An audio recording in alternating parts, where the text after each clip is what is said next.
And we're back. We're back for another week of real estate talk and SharkNation number. I think this is 41 now, right? 41. Getting close to my age now up in here. We're Hitting past milestones pretty soon. Well, how's it going, Jason? How's life today? It's doing awesome, buddy. Living the dream. Had some awesome training today. Went over, like I said, we're going to talk deep into culture today. But, one thing that we did with all the different changes is every day this week, 2 hours every day in the morning. First thing, we're going to be going over everything, fine-tuning the process, make sure everybody's up to snuff with what's needed, and, just getting after it. So revisiting. My voice is a little shot from talking from like 8 till, 1, a little after 1, but hey, it's all good. It's for the peeps. I've been there many times. Yeah. You'll get used to it. You going to fly me down to Tampa for our 1-year anniversary podcast? Maybe we'll have to. I guess it's coming up. Yeah, we're only 11 episodes away. Yeah, it's like Christmas time. You're going to fly me down to Christmas? I mean, it's in the cards. I like it. So let's talk about culture. This is, so it's funny. I thought it was a great idea because it's really what I lost in my personal team, I felt, and then, you hear, I've been talking to a lot of agents about getting into the business. And, one of the things they say is culture is important, and you ask them to define culture. And then that's where you really start to, it's like, what does that mean? Like, what does good culture look like? And the most common answer I get is support, collaborative support. Yeah.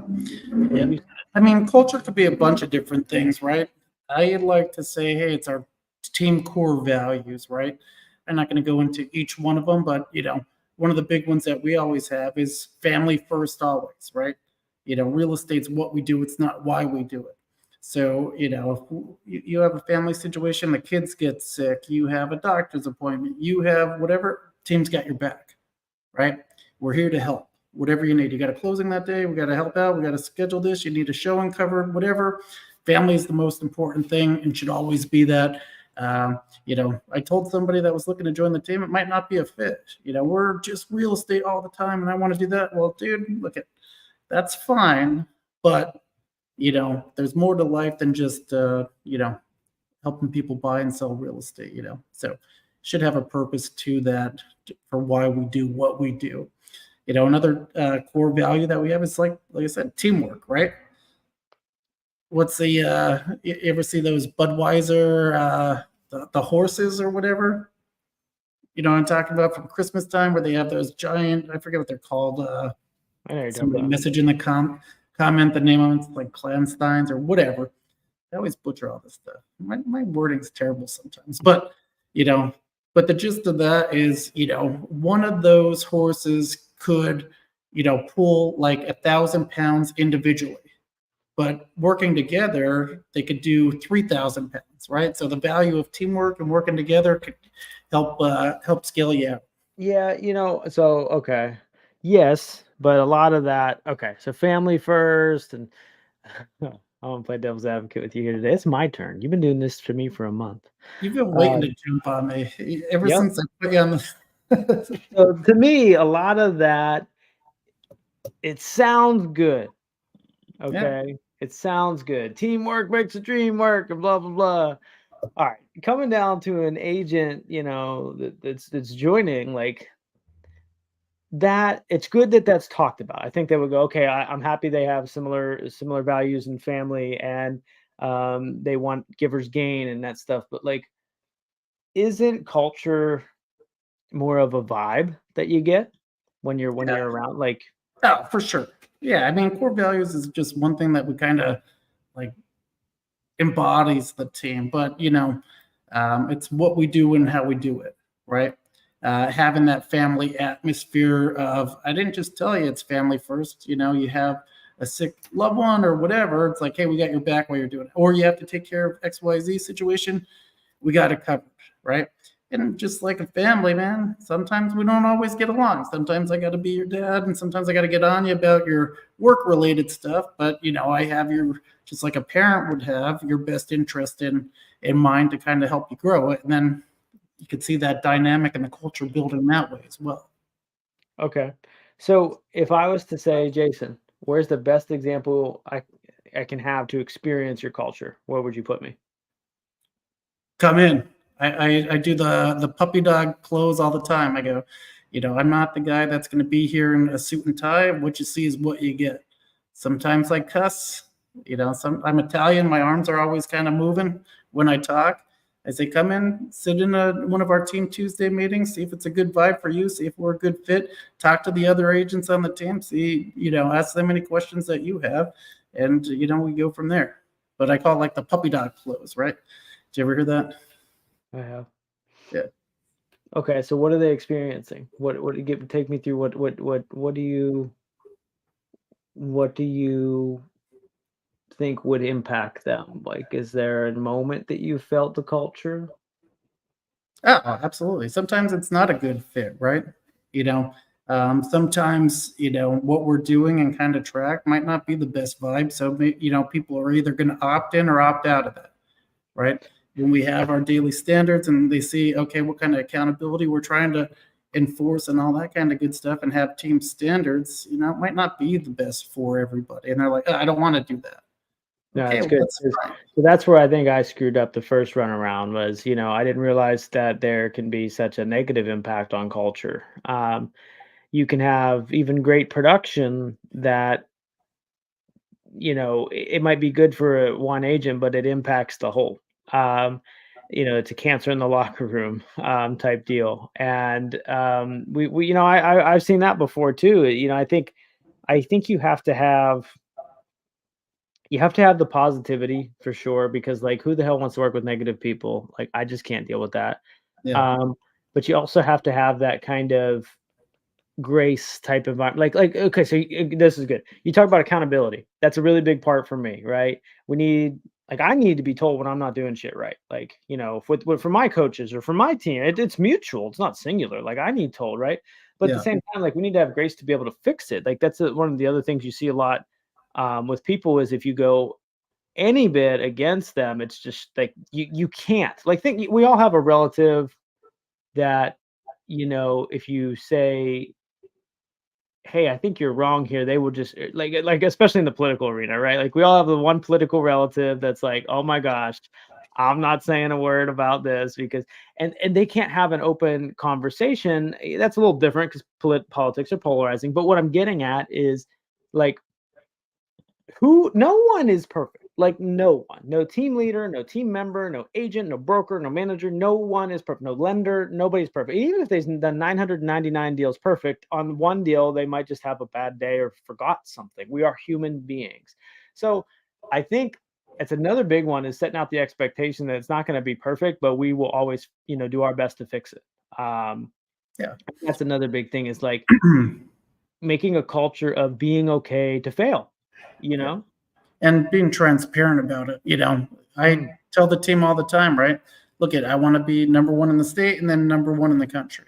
We're kind of, think of it as flying from Pennsylvania to California, right? We're kind of building the airplane as we're going, right? And taking off to our destination. Is it perfect? Is everything that we want in place? No. Do we need systems and processes? Am I working on them? Yes. Give me some grace to kind of, unveil it. What I don't want to do is give you something and it's not tangible and actionable, right? So I think having that transparency and the open communication helps build that too. It's like, hey, look, I'm not perfect either. We're here, and I like to say, hey, look, we're business partners, right? As a business partner, my job is to kind of see where you might have blind spots, right? So let's take a look at your activities at a blind spot that you're not seeing because you told me you want to get X outcome, right? I'm here to help you as your partner to achieve X. Say it's $100,000 a year. And we just did this on the last show, kind of doing the numbers, right? So break down the numbers with them based on your activity level. you want to make 100 grand, your activity is not meeting that. So do you want to either change your goal, which is 100 grand? Do you want to decrease your goal based on your activity or increase your activity to hit your goal? Right. Yeah.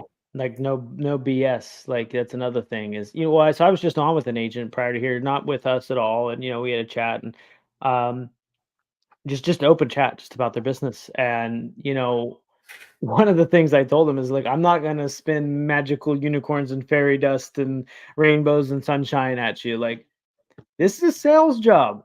Like, it requires work. You know what I mean? Now, on the other side of that work is fun and becoming the person who you want to be and all that good stuff that can come with this. But, you know, we want a culture of people that want to experience their life, but we also want a culture of people who are going to do the work required to experience that life they want to live. We don't want a culture of takers, right? Like we don't want a culture of just takers. We want a culture of giving and giving your time, your commitment, your contribution, all that stuff. One of the things I want to bring up when you were talking about some of the stuff is I know a big thing I'm looking not to have moving forward. I've seen more and more of in the last 30 days or so, just in a lot of instances, is I get it. I don't want that. I don't want nobody. Nope. Like I say, I get it because you get the person, you come into a training and it's like, I know that already. Yeah. I don't know about you, but I can't tell you how many simple things that I did get 5-10 years ago that I forgot about. Yeah. Yeah. I like to call it like coming in with a beginner's mind, right? Yeah. I don't know what I don't know. I, I tell the agents all the time, look at it. I'm always in new trainings, always taking new classes, always trying to improve and learn something new. And I've done almost 100 deals a year for the last 5 years, right? So it's not that, taking your foot off the gas when you kind of, get to a certain level, but it's more like, is there a better way to do this? What don't I know? How is there an easier way to do this, right? And if you get through the training and you think, okay, well, that wasn't for me, maybe you take one little nugget out of it. You know how many books that I've read where, you read 300 pages or whatever, and maybe one section of one chapter makes everything all worth it, but, that's why you do it. Absolutely. Yeah, and I'm big on that. So now I'm going to flip it back though. We're doing the work. We build a culture of working agents or, because they want to work hard so they can experience that life, and well, here's another thing about that. Work efficiently. Like if you do what you need to do, on my team, you get it done 2 hours daily. Your commitments. Of course, you might have appointments and 100% and stuff like that. But any agent that I have, their goals can be achieved with 2 hours worth of activity in the morning, and then they can, meet their appointments when they come up for sure. But that's all they need. So there is time. But coming back to where we said like family is important and stuff like that, and that's where I think that shows. How do you make it fun if there's still also ugly work that is required, commitment, discipline, blah, blah. How do you make that fun? Yeah. So, I mean, what we did, I don't have it here because Tammy won our first, I have a UFC like championship belt, right? Like the Ultimate Fighting Championship, right? So we give out that belt every month for the top performing one. So we make it fun, in front of the team. We, announce, show the numbers, and throughout the whole month we have leaderboards and stuff so people could track where they're at. But just one way to make it fun is, doing the activities, and it just gets, that personal competition between teammates. Like, this one made this amount of calls, I'm going to make double that amount of calls, because they want the bill, right? So it kind of just has like a little fun intermingled with like getting the work done, right? And at the end of the day, if that little bit of a competition takes both of you and takes the whole team to another level, it's a good thing for everybody and makes it fun. I agree. So you can get belt. My current version of so yeah, and I think that's something we're starting to. Well, so, I mean, we've done some of that stuff, and I need more of it. So I'm happy I talked to you because I'm so like that. See, that's a problem. Like that's the thing about this show is we want to be transparent. Like, and that's definitely an area that I have a problem in. Is because I'm so like turtle. Like I will just sit here and just do the thing. Yeah. Have fun outside of here. I'll do the thing. But that's not what I want to have or should have, in a team environment. So, events and those things and those competitions. I mean, we have some small stuff going on, but I'm happy you kind of said that with the belt. You reminded me of some things I wanted to do. Um, but I want to bring it to the point of, I think one way that we have fun on ours is like, let everyone talk. When everyone talks, it becomes more of a town hall. Um, you have the ability to interact and say, like, it's more of a democracy versus a dictatorship too, right? And you get people's personalities to come out, and I mean, that's a way. It sounds stupid, it sounds dumb, but like when you just sit there and have those trainings endlessly, and like a lot of our trainings now are like, what do you want to talk about? What do you want to work on? We're like just asking the question, and how does this make it fun? Well, it ends up letting them, first of all, have covered what they want to have covered, and then bring out the individual personalities you have on the team instead of just the linear person, that you're dealing with all the time, the one manager, the one team leader, the one person you're always listening to, or their leadership because they're in leadership. That's a bunch of BS. You know what I mean? Yeah. So a couple ways, like, and you said building culture, right? So as team members rewatch this or whatever, they're probably going to see what I do is, before the meeting, I'll start asking them about their day, or what'd you do over the weekend? What'd you do this? How's this going? Or did you check this out? Right? Get everybody kind of talking, right? Have an atmosphere and a culture where communication is open, right? I forget which book I read, but it was I think it was Jack Welch. He was like the CEO for GM or GE, and when he got the job as CEO, the first thing he did was took his door off of his office and threw it in the garbage, signifying to everybody that it's an open door policy, right? Because one of the things that he heard as feedback was that it goes on deaf ears when you tell management how to make things better, right?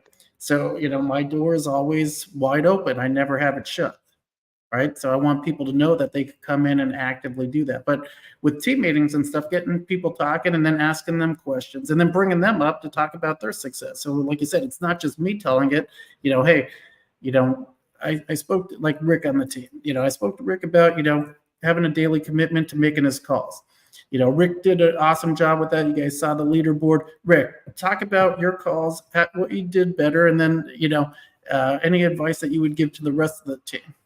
Bing, he goes up and then he has that conversation. It's not me saying, "Oh, make your calls, make your calls, make your calls." It's like, hey, look at I committed to this, right? One difference, just tiny culture difference, would be instead of using the word try, we're going to commit to it, right? I committed to doing X, and here's what I found, right? Or here's the results that I got. Yeah, commitment. It's a really, really big one. And we just went through that exercise with an agent who had not been committed. She wasn't getting the results. And, I said, well, did you make commitments to do a certain thing? Starting to scratch. He's trying to be PC. Well, no, it was straight up, but so basically, as what I'll do to support you is you're going to do this over the next 7 days, and it's amazing. See, that's another thing about culture. I'm talking about culture, and I was not this leader in the past, No where way. you've got to have a culture that pushes people to be more than they are, like not too far, like just Yeah. a little bit better each day. I want to be pushed. I do not want to stay in the same spot. So why in the hell would I not think that my teammates don't want to be, pushed? Not to be like pushing them like all like in a, just like, hey, I know you got a little more in you. I know you can do better. I know you committed and you fell short, but it was possible, right? You just could have Yeah. shuffled things a little, or you could have been a little bit more efficient with your time, like that stuff. But here's where I want to challenge any leaders listening, anybody who's leading, if you listen to it now or later, if you're not getting the results you want or the culture you want, you need to do an inspection of yourself. I can admit that that was a big problem for me. I had a good culture with the team, say 5, 6 years ago, and I think there was a progressive decline, especially the last 2 or 3. I stopped showing up. not literally on the meetings. I mean, just, I stopped modeling um, the type of human that I and the type of culture I wanted. So you get what you are, you know? The world is a mirror to you sometimes, and that was what was happening to me. So, if you're a leader or in any leadership role, I would, and even with your clients sometimes, like, inspect yourself. Like, if you're mad that they don't answer you, well, think about how many people you've ghosted in the last week, I mean, just I think, and that comes back to the personal responsibility. Like, for me, that's the number one thing the culture's got to have. If you can't have personal response, like I had a friend who would not admit a lie, caught plain as day in the lie, would not admit the lie. I'm out. I can't Yeah. do that. Like, I'm just out. Yeah. Done. Yeah. And like you said, neither one of us are perfect. This is my, third or fourth go around with trying to create the culture environment. So I'm sure I have probably past team members that are like, oh man, Jay's full of shit, but now it's like, okay, it's a different game. It's a different level. There's more systems and processes and ways that I could help build them up. Before it was kind of like, hey, I have extra leads here, take them and go. There was no kind of team. It was more like a fucking glorified like referral network. You know what I mean? Well, So definitely sucked at it and just, always working to improve on it. And, this time when I committed to doing it, it's like, okay, this got to change. I got to change. I got to be a better leader to the team. And I got to, like you said, I never tell anybody to do something I'm not willing to do. Am I in the database, right? Am I using the system? Am I number one on the leaderboard, right? What's my activity level? So I could show them how many calls, how many message emails, all that kind of stuff that I sent out, right? Trying to model that behavior that I'm expecting from them. And that's the thing about it. So I wanted, and this is on the longer term, especially when we talk about how our teams, like my old team members would laugh too, and I've failed at times, right? Like, but the thing about culture is, man, I'll tell you what, it's week to week. Like, It's day it's to week. day, dude. It's hour to hour, man. It's sometimes you Correct. just don't feel like doing it, and it's like, okay, well, I'll be better tomorrow, or maybe I just need to fucking take 5, reset and then get my stuff together. Like today was hectic. I had a team member that was just sitting in here. We were just going over some stuff. I'm like, hey, I got a 12:30, and then I got a 1, and then I got a 2:30, or a 2, 3:30, and a 5. If you want to hang out, I can, once all the stuff's done, I can hang out with you. Was I modeling great team leadership? No, but my calendar was also pretty packed today. Once I kind of settled down and then get back with him, make sure everything's good. He was clear on, answering all his questions. But like I said, sometimes it's a day-to-day thing, hour-to-hour thing. It's like, okay, I need to do better. I could have said that better.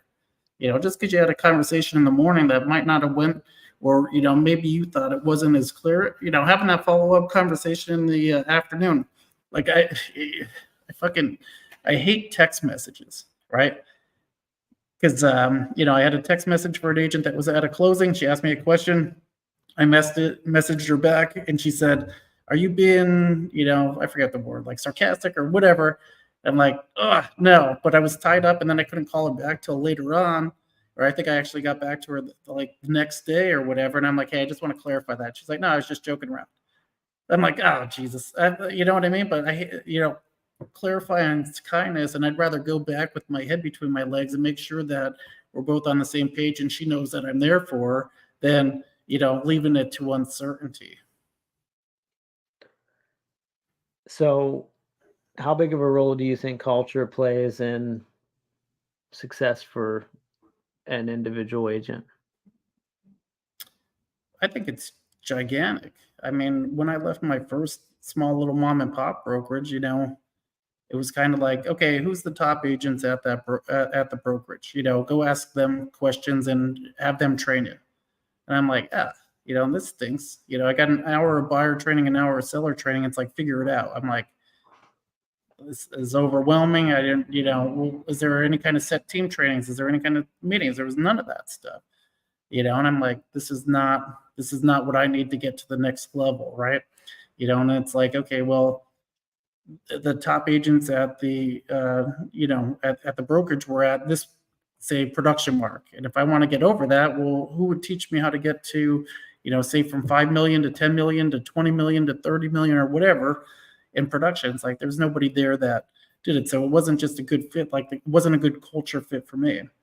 And like I said, bringing people into the team, hey, see if I'm a good vibe for you. I'm shorts and flip flops and a polo, or mostly a t-shirt. What you see is what you get. You're never going to see me like going over and teaching you and like, I have suits and ties from my old W-2 job, but I'm done with that career. And if that's not a good fit for you, and you want somebody to be in a tie in front of you to train you or whatever, but that's on you. But I think it's super important. What do you think an agent? Do you think there's a culture that every agent fits in? No, I mean, like I said, people talk about EXP, and I say it might not be for you. It doesn't have a lot of that hand holding unless you're on a team environment, right? It's more for entrepreneurs than it is for people that might need somebody kind of walking them through it. Now we have all the support and training and all that kind of stuff in place, but some people might want more of like a family type of atmosphere. And this is kind of like, hey, you go out and you do your own thing, unless you're in that, like I said, that team environment. So like I said, there's a lot of places that are. And here's the thing. So I want to amend to that, because I was a product of the somewhat opposite of that. EXP, and it's not to save it because we're here or anything like that. It's nothing to do with that. Everything you said is true, 1000%. But like, I played video games. I played World of Warcraft, the MMOs and stuff like that. For me, and I think about the come up, selling 60 my second year and building a team, and I was able to go into the video game world that most people do not want to go in. I'm well aware of, but I was able to go in there and learn from an agent in Arizona, in California, in Michigan, and pick up different things where I wasn't getting at my local office, because it was dated in mindset compared to what was happening in some of the other locations. I mean, it's a smaller town, smaller market. It's just what it was. There's nothing wrong with it. It's just what it was. So I was bringing more innovative or proven or battle tested ideas to my business. And for me, I thought it was a game changer, and I had what I needed for me. But a lot of people, and I'm not special because I was able to make that work, but a lot of people that would not have worked for, they would not, because I mean, we see it right now I've seen it with a lot of masterminds. I mean, people come into all of them and they don't have their cameras on. They don't even show up. They're driving during it. They don't take it seriously. They're not taking notes. You know what I mean? In person, you would definitely get a higher engagement rate. So, it's hard, but if you have a lot of self drive and are very techy, I feel you can get almost a bigger culture belonging if you do it virtually. If you're the right person for it, is where I just want to say, like, there's a side that does really succeed. It almost is. I almost was better served by it, and I want to go deeper with it. But the last thing I'll say about it too is it also exposed me to people I would have never gotten exposed to. It pushed me to, like, I wasn't going to conferences. But I got plugged into the virtual world and EXP and stuff like that. I started going to conferences. I quit college because of public speaking. I started having to do trainings and stuff in the video game, so I started doing trainings in real life. Like, there's a place where it's good, and vice versa. If you're like maybe at EXP and it's not working for you, there might be an in-person that's good too. You know what I mean? Like, it's all good, but I wanted to, because I think I personally experienced it being a good environment for me. Yeah, and I think it just depends on what your goals are, right? Right. Maybe a small mom and pop shop's good if you just want to do it part-time and sell 2 houses and, whatever, have it something local or whatever. But like I said, if you're the top dog at one of these small mom and pop brokerages, who's going to teach you how to get to that next level? If that broker never made or sold, X amount of production, how are they going to teach you how to get there? Like I said, I was taking a look at the leaderboard the other day for, just people in our environment. It's like, they sell more this year than like our whole MLS did combined. It's like ridiculous amounts, like 170 million in production from a team. And that wasn't even like the mega teams that are doing like billions in transactions and stuff. Like, how are you going to learn from somebody if you're always that top dog? Some people like that though, being the superstar of the local spot. Yeah, I mean, there's definitely, there's a variety of. So, and I think that's so where I'm coming. We kind of bring this in the summary of a culture, right? Is a culture I think should meet you where you're at. Not try to meet you where you're at, but challenge you to be a little bit better. A little bit better, not a lot, just a little bit each day, a little bit. Because over time, that can evolve into a whole nother person. I feel I was a result of that in the real estate space. This business has pushed me to become a better human being than if I had not chosen this business. Um, but it met me where I was at all levels. Like it met me where I was in the beginning. It met me where I was in the middle. It met me where I was when whatever. But it also has to be a productive environment, so you have a model of what better can look like. It cannot be a non-productive, because if we're just at a social club, like it's the wrong. This is a for-profit business. Like it Yeah, can't be a social club. So the culture should meet you where you're at, but push you to be a little bit better. It should be a productive environment, so there is examples of success, and it should be something that people have fun doing it and are lighthearted, like have grace, have room for forgiveness, laugh at the leader or the culture, the group should the whole group, not the leader, sorry, the whole group should be able to laugh at their own mistakes. Like, ah, shit, I do that. Like, that's one of the biggest things. Like, yeah, I definitely think a lot of myself. We all do, but I will laugh at myself when I'm wrong. yeah. Yeah, like I said, we're not perfect. We're trying to show best practices, and hey, if I could get you from A to B quicker than if you had to learn on your own, that's kind of why you're here, right? And then, like you said, like if you want to kind of talk about like even the split stuff with agents and things like that, and building that culture, it's like Chad, you want to make some money on the team, right? Yeah. Oh, Yeah, yes. yeah, Oh, yeah. yes. More than Is it you. okay if I make money as well, right? No, I want you to be a slave to me. No, you just work. Yeah, but that's what I mean. Like, that's why I like to say it's a business partnership. We're working together. A lot of my time and effort and all that kind of stuff is going to be in the front end to get you going. A lot of my pay is on the back end after you get trained up and you're comfortable and confident and competent to know what you're doing. Right. So it's a partnership. I'm going to commit to you in the beginning and help you along the way. And as you get more successful, then that return is going to come back to the team lead. But building a culture and having that kind of upfront and transparent, like, hey, look, we're in this together. The more successful that you are, the more successful that I'm going to be, and we all work together to, you know, both be successful. Mm, yeah, yeah. It's uh, it's the more and more I realize, when you're growing a team on the leadership side, you just want to take over. You get these scaling and these big visions and these operations. We want to do big things, and we still do, because for me, it's a measure of the lives I can impact. And make a better version of themselves. But at the end of the day, like, I don't want people that don't align and have that, and I think that's why right now, like, my old interviews of people used to be a lot more on logic and the numbers and the math, and now it's a lot more on the human being.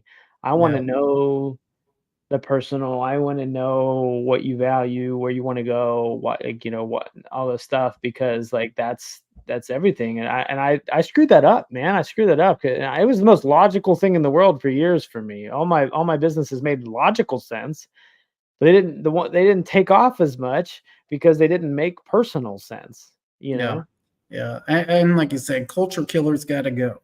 So maybe Mhm. if you're not aware of it, hopefully a team member comes to you and makes you aware of, you don't know what you don't know type of thing. But um, a pretty good read of character just from the previous jobs I had and all the people that I've ever dealt with as a real estate professional. But so I could kind of get the gist of people like right off the bat if they'd be a good fit or not. And like I said, not everybody's for you, which is okay. But I'd rather have somebody that's going to mesh well with the family than somebody that's going to come in there and maybe they would be even the top dog, but still, if they're going to ruin the culture, it's not worth it. It's a tough word.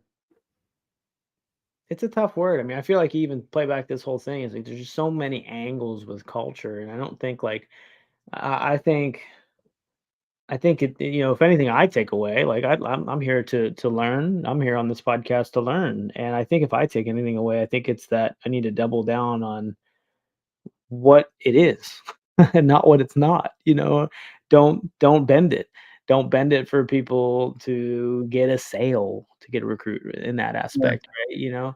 Um, and that should be the same, you think, for your business too. I mean, don't bend your business if you're just a solo agent, and not just a solo agent. If you're just rocking it that way, total, like, yes, don't ruin the culture of your business because one seller or one buyer wants to push you outside of what you find true. Like, stay in your lane. And I think you look at the NAR lawsuit stuff, and I was saying this the other day. It's like, really, we've had no issue when we communicate it properly and the value, and really, we don't have an issue. It's the only time I talk about it is with other agents, it's like, a lot, Yeah. but the thing about it is, the person that will not sign the buyer broker or do whatever or see your value a lot of times is the person that is the culture ruiner, that is the cancer in the locker room, the one that takes more than they get. They expect the world of you and don't want to get anything back in return, that wants to see 500 homes and doesn't care about your time. Like, I'm not saying they need to come and care about us, but there are people out there that are just Yeah. We have a ruthless. no asshole rule. Right. You don't have to work with everybody just because the team provided you some people to work with or whatever, some leads. You don't have to work with them if they're being rude, racial, whatever that you don't want to, or with the women team members inappropriate or whatever. We scrap them. We have an archive thing where I don't want anybody working with them if they're going to go down that route. So no jerk rule, right? Well, and what people should know there, the word is opportunity cost. When Yeah. you have when you have a cancer in the locker room, when you have, a client that's dragging you through the mud, that's costing you other opportunity to help other human beings, right? And then, obviously, sure, that's financial, but it's also, you might have some really, really good clients that aren't getting as much attention as they deserve because you got this Yeah. cancer And over there. it drains on you emotionally because you're worried about them and they did this and they're going to do that or whatever. Just get rid of them. There's a million fish in the sea. The same thing I tell the agents about working with different vendors. I go, I want you to work with whoever you're comfortable with. Whoever you like to use for title, for lenders, for inspections, for whatever. Use who you want to use, and that's the best fit for you and your clients. If you need resources, we have them for sure. But it's like it's your business at the end of the day. I'm just here to help guide. I'm trying to build that kind of culture of, collaboration and all that kind Sounds of like a good stuff. growth mindset culture instead of a scarcity mindset. You have to use this guy or else. Sounds like growth first. Everybody wants to say they're growth minded, but I'm growth minded, but I want 100% commission. I don't want you to make any money. I don't want, oh, me, me, me, me, me, me, me. Well, 100% of zero is zero. Wow. Going deep. Yeah, you must have just had a call like this or whatever, because I could you're on tilt. No, Speaking of on a tilt, culmination. It's a culmination of everything I'm saying. That was at 8 a.m. That's over. dude, for you, we're gonna have them sponsor the show. I need my afternoon pickup. I got 4 more meetings after this. So When did you start this, LCS? Is that this is new? the first one I've had. No, second What? one. Yeah, I got it because I forgot my coffee at home, so I wanted to grab it, and yeah, for second half. What flavor? This is strawberry lemonade. Don't mind my caffeine addiction world that's watching the podcast. Strawberry lemonade. Okay, what's the other flavor you had? I don't know. I just grabbed 2. They were like 2 for $5. I threw one in the fridge downstairs at the office, and mango something. Well, the flavors tell me a lot about you, so you need to explore. You know what I did? I looked at the label. I'm like, okay, that looks good. I'm busy. I was talking to somebody on the phone. I'm like, I just got to grab these and get the hell out of here. So you're a shiny object person. I was. I'm like, that logo looks good. I bought the picture. It's like a strawberry on there, and it looks like an orange, but here it's strawberry lemonade. So they're terrible. But the things are one nice thing is if you drink coffee, and you're a caffeine person, it's nice to have a drink that you don't have coffee breath after. So that's why it's nice. But there you go. yeah, get me out of that. Carrie asked me the other day in our team meeting, she said, what you have Celsius all the time. Like, what's your favorite flavor? Or do you like is there any other drinks like it? Because I didn't like Celsius, I think is what she said. I'm like, oh my God, don't go down that road. Because I've had T4, Alani, Ghost, or like, oh, Bang. I've tried. It's bad.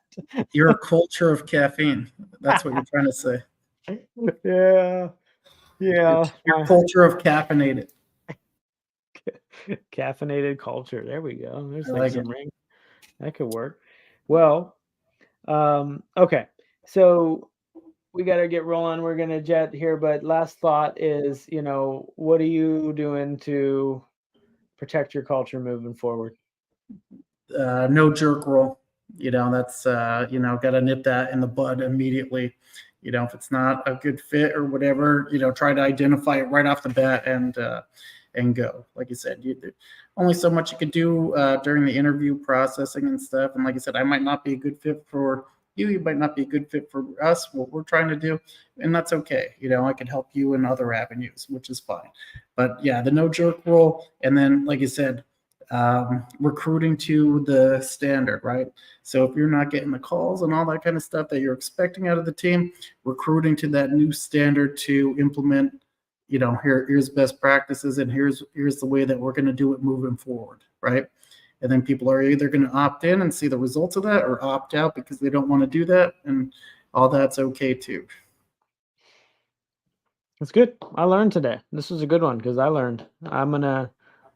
You've reminded me I need to have more fun events. So that's where I'm gonna go, and I'm gonna shine the light on the people who are doing the things that we want in the culture. Like I said, fun events. I forgot, like simple team building stuff. We went to Dave and Buster's and we all hung out, had some drinks and some dinner and all that kind of stuff. Played some games together and it was fun, right? And then, like you said,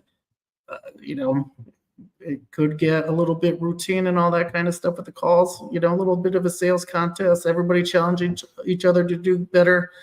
It's good, right? Trying to limit all the meetings and all that kind of stuff so it's not overwhelming, right? Right now, I know that it's important to get in the weeds and get after it this week. Give them some grace, and then maybe scale that back a little bit for a couple of weeks and give them some breathing room, and then see where we're at, and then adjust accordingly. It's a never-ending game. I'm sure we'll be battling this culture fight for the rest of our lives. So, well, thanks for tuning in, everybody. Jason, it's always fun. Anybody jump on SharkNationLive.com. You can see the last episode. You can join the Facebook group. You can do all lovely stuff. But the main thing is this Sunday, yeah. The first at 7 p.m. We're having a mastermind. It's open to anybody who wants to join. We'd love to see you there and add some value into your real estate business. So you have, a moment to kind of bring up what your troubles and your struggles and your wins and your whatever is, so we can see it. So let's interact. Let's connect. SharkNationLive.com. Yeah. You blew it. It's supposed to be last Sunday of every month. Now we're in September. No, the first Sunday of every month. Is it the first? Yeah, get it right. I'm a Neanderthal. First Sunday of every month. Jason never listens to me, is what we've learned today. And I live by my calendar. I no comment. Until next time. All right. Thank you, guys. We'll see you on number 42.